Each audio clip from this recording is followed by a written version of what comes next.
सुनिए आप, मेरी बात सुनिए। 26/11 हुआ था ना, जब देश के गृह मंत्री कपड़े बदल रहे थे, ठीक है। पुलवामा हुआ ना, घर में जाके मार के आए भाई साहब। और आप जैसे लोग सबूत मांग रहे हैं आज तक मीडिया से, सबूत नहीं ठीक है ना। देखो, हो सकता गधों में सलाह होती ना तो अमेरिका लंदन में बैठ जाते जाके। ये गधों में कभी सलाह नहीं हुई। गधों में सलाह सिर्फ पाकिस्तान में जो बेच रहा है वो गुजारा कर रहा है बेचारा। वहाँ गधे की वैल्यू है, हिंदुस्तान में गधे की वैल्यू नहीं है। अच्छा मोदी, देखिए भाई साहब ये कह रहे थे, एक सेकंड, भाई साहब ये कह रहे थे कि CAA नहीं आया। ये कैसे लोग हैं? ये कहते थे भारतीय जनता पार्टी को कि रामलला हम आएंगे, मंदिर वहीं बनाएंगे, लेकिन समय नहीं बताएंगे। भैया इधर आ जाओ, आपको टाइम बता दिया, धड़ल्ले से राम मंदिर बन रहा है, ठीक है। सुभाष ठाकुर, कहाँ के रहने वाले सर? मैं यूपी से हूँ। यूपी से हैं सर। कैसा लग रहा है, कैसा कर रहे हैं मोदी जी काम देश के बहुत लिए? अच्छा कर रहे हैं, बहुत ही अच्छा कर रहे हैं। अब तक किसी ने नहीं किया जो उन्होंने कर दिया। और रही ये रोजगार नहीं है, रोजगार उसके लिए नहीं है जो करना नहीं चाहता, करने वाले के लिए बहुत रोजगार है। जनता महंगाई से भी परेशान। कोई महंगाई नहीं है, ये महंगाई हमने करी है। जो लोग कहते हैं ना, महंगाई हम लोगों ने कर रखी है। कहे की महंगाई है, 500 रुपए की दारू पी के पेशाब कर देता आदमी, माँ महंगाई नहीं आती। 500 रुपया गुटखा खा के थूक देता, माँ महंगाई नहीं आती। बेकार की बातें हैं, महंगाई कोई महंगाई नहीं है। अपने खर्चों पे कंट्रोल करो, महंगाई अपने आप खत्म हो जाएगी। एक घर के अंदर 4 मोटरसाइकिल, चारों बच्चे लेके भाग रहे हैं, वो फालतू के खर्चे नहीं है, वो नहीं आते। महंगाई पैसे वाले के लिए, गरीब के लिए कोई महंगाई नहीं है। गरीब तो 2 रोटी सूखी खा के उसमें खुश है, उसे नहीं चाहिए पकवान, वो सूखी रोटी में मस्त है। महंगाई बड़े लोगों ने कर रखी है, उन लोगों को महंगाई लगती है, गरीब आदमी को कोई महंगाई नहीं। राहुल गांधी लगातार कह रहे हैं मोदी जी से देश चल नहीं रहा है ठीक तरीके से। मैं किसी के पार्टी की तरफ से नहीं बोल रहा, मैं तो इतना कहना चाह रहा हूँ जो मोदी जी ने करा आज तक किसने करा। पूरे विश्व को आज हमारी तरफ पूरा विश्व देख रहा है। क्यों देख रहा है? मोदी की वजह से, मोदी की वजह से देख रहा है ना। बाकी अब तक किसी नेता की कितनी इज्जत होती थी बाहर विदेशों में जितनी मोदी जी की इज्जत हो रही है आज। दलाल आज तक आया ही नहीं था, इसलिए विश्व नहीं देख रहा था। हाँ, ये दलाल आ गए हैं। मोदी जी विश्व इसीलिए देख रहा है। 26 चौकियां हमारी चाइना खा गया और रिपोर्ट इनके यहाँ रखी गई। मोदी अमित शाह सारे बैठे, सुन लिया, उसके बाद इतने दोगले हैं, बाद में कहते हमारा तो 1 इंच भी नहीं गया। और जबकि रिपोर्ट रखी गई उनके सामने, 8 हमारे कतर के सैनिक। सुनो, देखो मैं भाई साहब को जानता नहीं हूँ। मैं राजस्थान की धरती से आया हूँ दिल्ली में, ठीक है। मैं भाई साहब को जानता नहीं हूँ। अब भाई साहब की भाषा देखिए, आप देश के प्रधानमंत्री को दलाल कह रहे हैं। देखो मैं वोट नहीं दूंगा मैडम, मैं आपसे कह रहा हूँ, मैं भारतीय जनता पार्टी को वोट नहीं दूंगा, मैं कह रहा हूँ, है ना। लेकिन मैं एक संवैधानिक के सबसे बड़े पद पे बैठे हुए इंसान को दलाल कह सकता हूँ? मैं दलाल कह सकता हूँ? ये मेरी क्या शिक्षा है, ये मेरे क्या संस्कार हैं कि मैं प्रधानमंत्री को दलाल कह सकता हूँ? एक ऐसे प्रधानमंत्री को। भाई साहब मेरी बात सुनिए आप, मेरी बात सुनिए। 26/11 हुआ था ना, जब देश के गृह मंत्री कपड़े बदल रहे थे, ठीक है। पुलवामा हुआ ना, घर में जाके मार के आए भाई साहब। और आप जैसे लोग सबूत मांग रहे हैं आज तक मीडिया से, सबूत नहीं, ठीक है ना। देखो सुनो, आप सपोर्ट करते हो ना, जिस पार्टी को सपोर्ट करते हो ना आप, उसके चीफ, उसे क्या बोलते हैं, सेना आर्मी के अध्यक्ष को सड़क छाप गुंडा कहा। आपके किसी कांग्रेस के नेता ने मैडम कहा? मेरी बात का बॉर्डर पर सेना पिट रही है, राहुल गांधी ने कहा। मैडम कहाँ पिट रही है? पीट रहे हैं, घर में जाके मार रहे हैं, लाल कर दिया है गाल।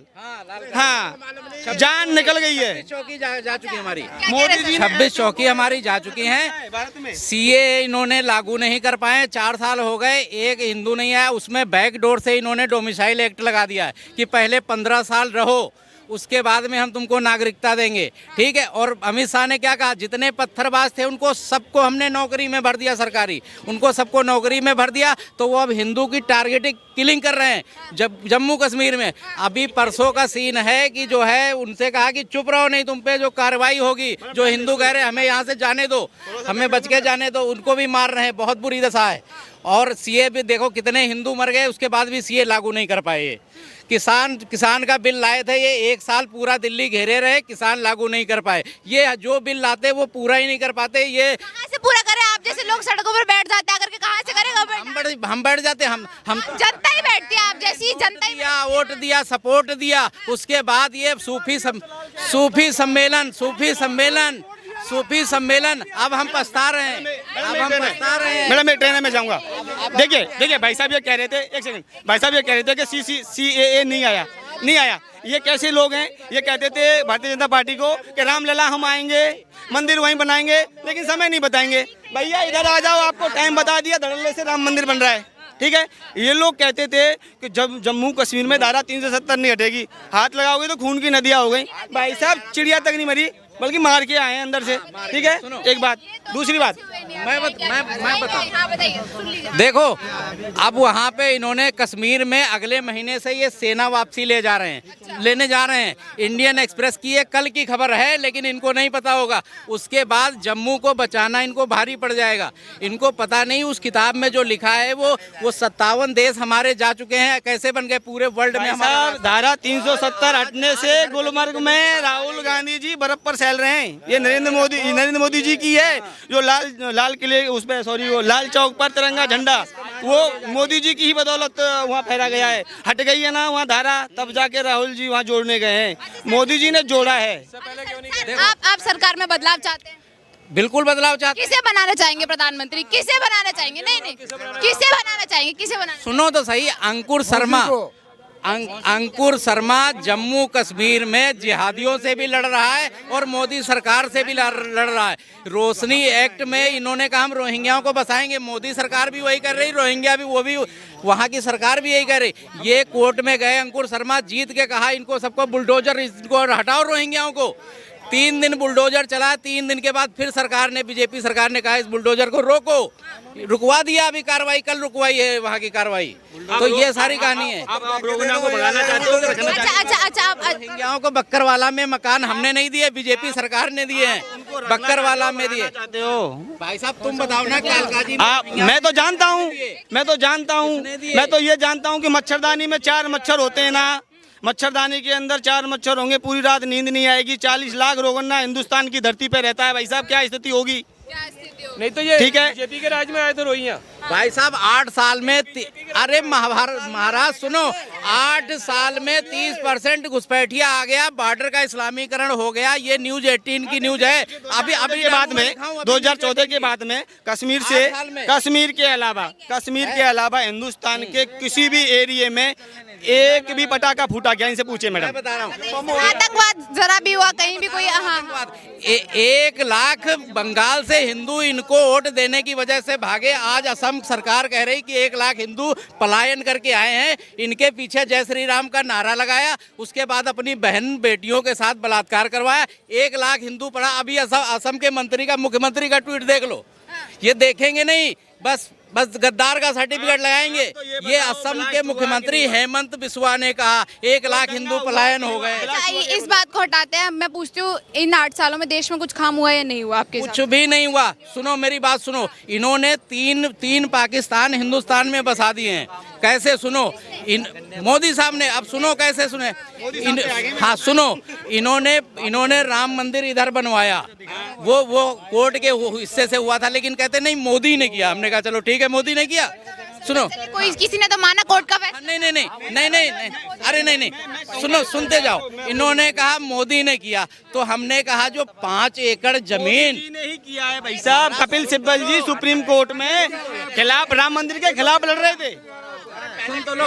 तो हमने कहा 5 एकड़ जमीन जो तुमने मस्जिद को दी है, ये भी तो मोदी ने दी है। 5 एकड़ मस्जिद वहाँ पे तुमने मक्का बना दिया दूसरा, तो ये किसने दी? तो मतलब मीठा मीठा ये गप करेंगे, कड़वा कड़वा तू करेंगे। मतलब वो दिया तो कोर्ट ने दिया 5 एकड़ जमीन मस्जिद को, मंदिर बनवाया तो मोदी ने बनवाया। देश जब आजाद हुआ था तब टुकड़े हुए थे, तब किसने किए थे? मस्जिद अभी मैं बेटा नहीं सुनने देता हूँ, गलत बात नहीं। देखो देश के टुकड़े, अभी तो मोहनदास ने सिर्फ 2 टुकड़े करे देश के। ये दामोदर दास पता नहीं कितने टुकड़े करेगा, तुम्हें पता नहीं। ऐसा क्यों लगता है आपको कि टुकड़े करते हैं? ऐसा क्यों लगता है? इन्होंने साउथ में पॉल है वहाँ का जो कन्वर्जन का माफिया है, जिसने अफ्रीका को कन्वर्जन किया, उनके साथ इन्होंने ईसाई मंच बनाया है बीजेपी वालों ने। RSS ईसाई मंच सर्च करो, अभी सारा निकल आएगा। RSS ईसाई मंच बना? हाँ, और RSS मुस्लिम मंच बन गया, बीजेपी अल्पसंख्यक मोर्चा बन गया, समझ गए। और अभी कन्हैया लाल का जिसने गला काटा था ना, वो रियाज अटारी इन्हीं बीजेपी अल्पसंख्यक मोर्चे से था। ये अंधभक्तों से कहो, देख ले गूगल पे। अंधभक्त क्या होता है? अंधभक्त क्या होता है? अंधभक्त में किसी को क्या होता है? हाँ, क्यों क्या होता है? मतलब क्या होता है? क्या होता है अंधभक्त? क्या हो गया? क्या होता है अंधभक्त? गूगल पे डालो अंधभक्त का क्या मतलब, सब मिल आप जाएगा। बताइए ना, आप बोल रहे हैं आपको मतलब पता होगा, आप बताइए। जिसको सिर्फ बताइए मतलब बताइए अंधभक्त का मतलब क्या होता है? एक चीज की भक्ति करते रहे। किसकी भक्ति हो रही है यहाँ पे? किसकी भक्ति हो रही है? किसकी भक्ति हो रही है? किसकी भक्ति? सच्चाई ना सुने, जो सच्चाई ना सुने दूसरे अंधभक्त की ना सुने, अंधभक्त सिर्फ अपनी गाता रहे। अपना भी गाओ, दूसरे का भी सुनो, ये होता है। आपके घर में बहन बेटियां है सुरक्षित है? सुरक्षित है? सुरक्षित है। अब भी सुरक्षित नहीं है? 30 टुकड़े किसके हुए थे? श्रद्धा के। वो हमारी बहन नहीं थी, तुम्हारी बहन नहीं थी। तो उसका हाल क्या हो रहा है? अब उसका हाल क्या हो रहा है? अच्छा, सुरक्षित नहीं है? अब भी सुरक्षित नहीं है, फिर कैसे सुरक्षित होगी? हो जाते हैं, उनको सुरक्षित नहीं बता रहे हैं। हाँ हाँ हाँ। कन्हैया आजाद में अच्छा, वापस मुद्दे पर आ जाते हैं। सर राहुल गांधी कह रहे हैं कि हम बन सकते हैं प्रधानमंत्री। क्या राहुल गांधी प्रधानमंत्री बन पाएंगे? उसको 1% उम्मीद नहीं है कि राहुल जी प्रधानमंत्री बनेंगे हमारे देश के। जो आदमी बोलना नहीं जानता कि मुझे क्या कहना है क्या नहीं कहना, उसको कैसे प्रधानमंत्री बना दें हम? अब ये अपनी अपनी कह रहे हैं, कहते रहो। मोदी जी आने हैं और मोदी जी रहेंगे अभी, उसके बाद फिर योगी जी आ रहे हैं। लेकिन आप बोल रहे हैं कि राहुल गांधी को बोलना नहीं आता, लेकिन आपने प्रेस कॉन्फ्रेंस में देखा होगा लगातार जो है महाभारत का जिक्र करते हैं, कौरव पांडवों का जिक्र करते हैं। तो ऐसा तो मतलब नॉलेज तो है उनके पास, तभी तो बोल रहे हैं। कुछ नॉलेज नहीं है उन्हें, कुछ ही नॉलेज नहीं है। उनकी तो बात ही छोड़ दो, उनकी तो बात ही करना बेकार है। हाँ, मैं इतना मानता हूँ, जब इंदिरा जी थी हमारी बहुत अच्छी थी, उसके बाद कोई नहीं है कांग्रेस में। अब ये आपस में जूते चप्पल चल रहे हैं इनके, ये अपनी नहीं संभाल पा रहे, और भी क्या संभालेंगे? अब भाई साहब कहा कह रहे हैं ना सुरक्षित नहीं है। भाई साहब रहने दो, बहुत सुरक्षा है, इससे ज्यादा और कैसे? तुम्हारे घर पर बॉडीगार्ड बैठाया क्या मोदी? अपने बच्चों को संभालो। अच्छा सर आपको मोदी जी के इन 8 सालों में क्या काम अच्छे लगे? बहुत काम करे, सब ही काम अच्छे लगे जी, और जो आगे करेंगे वो भी अच्छा करेंगे। मेरी सोच तो यही है, बाकी अपनी अपनी सोच है इंसान की। बाकी आने मोदी जी हैं, कोई कितनी भी कोशिश कर ले, मोदी को कोई नहीं रोक सकता। सर ऐसे कह रहे हैं कि जो बिहार के जो मुख्यमंत्री हैं नीतीश कुमार, वो ऐसे कहते हैं कि जिस दिन विपक्ष एकजुट हो गया, मोदी जी की 100 सीटें तक नहीं आई। एकजुट हो जाएगा, अभी तो उनमें जूता चप्पल चलने वाली है। अभी तो देखना उनमें जूता चप्पल। विपक्ष एकजुट नहीं हो पाएगा कभी? बिल्कुल नहीं हो सकता। गधों में सलाह होती ना तो अमेरिका लंदन में बैठ जाते जाके। ये गधों में कभी सलाह नहीं हुई। गधों में सलाह सिर्फ पाकिस्तान में जो बेच रहा है वो गुजारा कर रहा है बेचारा। वहाँ गधे की वैल्यू है, हिंदुस्तान में गधे की भी वैल्यू नहीं है। अच्छा, मोदी जी पे जो है देश बेचने का आरोप लगता है कि लाल किला बेच झूठ दिया। बोलते हैं, सब झूठ बोलते हैं। मोदी जी किसके लिए बेच के कहाँ ले जाएंगे? वो तो अपनी तनख्वाह भी जो अनाथ आश्रम में बांट देते हैं। सब कुछ प्राइवेट कर दिया ना, सब कुछ प्राइवेट इसलिए कर दिया कि सरकारी आदमी काम करके राजी नहीं है। रेलवे की बुकिंगों पे जाके देखो, 20 बुकिंग है, 10 पे बैठे होंगे, 10 खाली पड़ी हैं, इसलिए प्राइवेट कर दिया। प्राइवेट में किसको दिक्कत है? मैं तो